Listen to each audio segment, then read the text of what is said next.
I want to say that creative endeavor at this university is by no means limited to the former College of Creative Arts or the present College of Liberal and Creative Arts, but is to be found throughout the university. And the next person we're talking to, Kelly, if you'd come on up here. Oh, she's getting outfitted with a microphone. Kelly Reddy-Best is Assistant Professor of Apparel Design in the Department of Consumer and Family Studies and Dietetics. Welcome. Hi. Kelly has her master's from the University of Rhode Island in textiles, and from what I was able to research, very technically oriented. And then her PhD is from Oregon State University, and just last year, in the Department of Design and Human Environment, and her dissertation moved in a very different direction. The title of her dissertation is Fashioning Queer Bodies, Intersections of Dress, Identity, and Anxiety in the Queer Women's Community. And I know that you've been described as an activist, as well as a scholar and an artist. I think what we're going to see next are some photos of the designs that you created that are described both in the program and on the screen. So if we could have those slides, and maybe you can just start us off by telling us what we're looking at. So this is the first design. So maybe I should preface with where these were exhibited. So the International Textiles and Apparel Association was where these two different looks were designed for, and the first one is called Emotions of Rape, and it is, the purpose of this one was, it was more conceptual in the experimentation with materials, and what the process that I went through with this design was to take traumatic experiences of rape victims or sexual assault victims and turn it into like a visual display on the body. So that was the overall inspirational concept for it. It was more a piece to kind of promote these experiences of these women who had these traumatic experiences in their life. So it started through the whole process with this design here. So the materials here were found in the design lab that I was working in, and it was basically old elastic. So everything was created from recycled materials in this piece, and all the fabric was like manipulated, and it was all draped on the body. Now, this is a piece that has some provocation implicit in it, and I know that you do think of yourself as an activist, among other things. Maybe you could talk about something which I think those of us involved in creative activity in the arts often need to consider, which is who we're doing this for. And I know that yourself is part of that answer, but it sounds like this gesture was a complex one in terms of intended audience and recipients.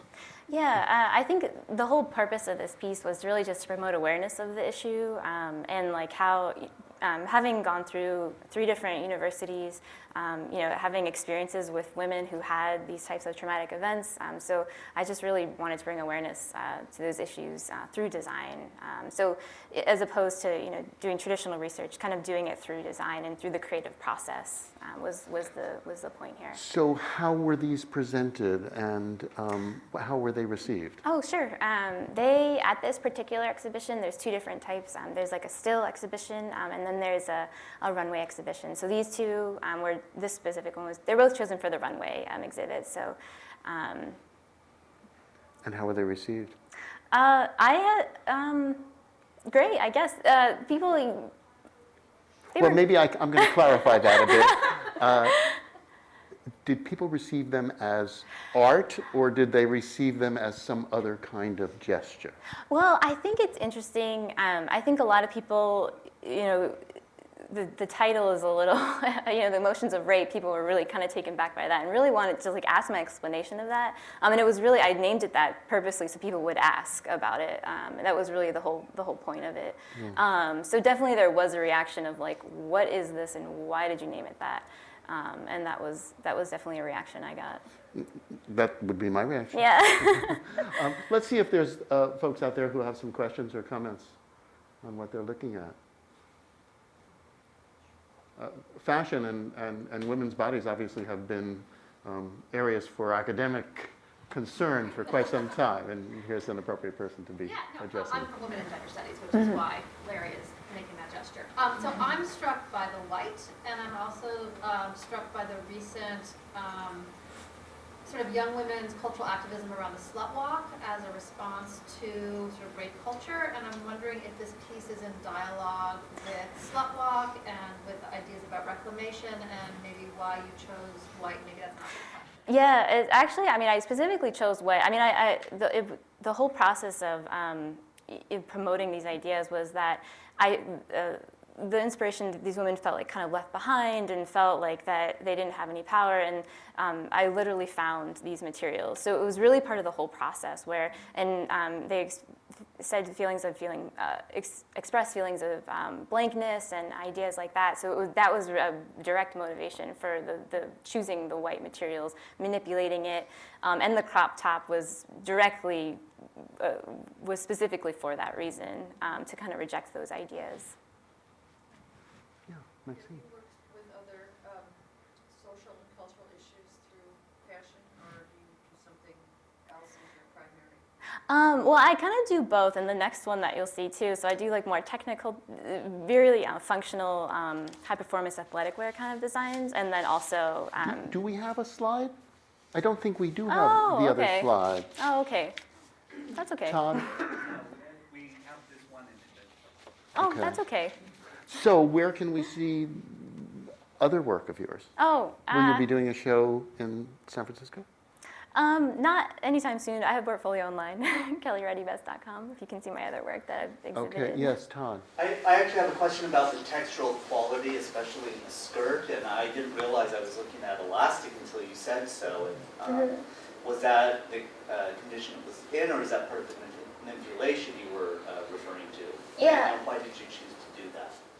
It was purely just I manipulated there's a string on the inside, and then you can pull it, and it creates this different illusion effect. So it was originally all kind of looked like the top, where it was just all one flat piece, and then it was manipulated, kind of just to evoke those ideas of like manipulation and feelings of distress and anxiety as from the source of inspiration. And is there a structure underneath that's supporting that, or is that layered and layered and layered? Yeah, there's a structure underneath. So it was created from recycled materials underneath to create this bustle effect underneath, and then it's like strapped together. So I have one question, which is that the model in these slides is obviously a conventionally attractive model, Right. and that obviously was a big decision, I think, on your part. Could you explain the decision? Right, the decision for this model, she's actually one of my best friends. I was just talking to somebody else about model choices, and I actually did think about that as I was, choosing my model here, Charlie, and I do try to make sure when I'm designing that, it's designed for different bodies and different shapes, and this particular design in this case is on this body that is rather slender. So it was definitely a consideration and a thought that I had when taking these photos and choosing the model and choosing the size too. Kelly, thank you so very much for sharing your work.